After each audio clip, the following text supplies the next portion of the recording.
នេះគេហៅភ្លើង welcome mode បងប្អូនរបស់ភ្លើងឌីមបាទស្អាតរត់បដិញបាទពីឆ្វេងទៅស្ដាំមកឆ្វេងអញ្ចឹងទៅបាទរត់បដិញបែបនេះពេលដែលយើងបញ្ឆេះឡានហ្នឹងបងប្អូនហើយនៅពេលដែលយើងបញ្ឆេះហើយគឺភ្លើងហ្នឹងវាហ្នឹងហើយមានម៉ូដជាច្រើនដែលយើងអាចជ្រើសរើសបាន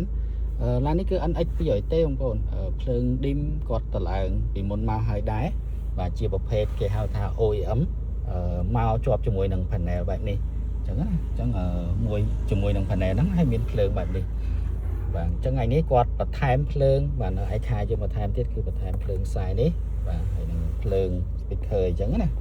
អញ្ចឹងដើម្បីឲ្យមានច្រើនចំណុចបាទឲ្យបានច្រើនជាងមុនថែមទៀតហើយបង្កើនភាពស្រស់ស្អាតបងប្អូនដែលធ្លាប់ប្រើភ្លើងឌីមគឺជាពិសេសនៅពេលដែលយើងបើកបរពេលយប់បាទមានអារម្មណ៍ថាស្រស់ស្រាយ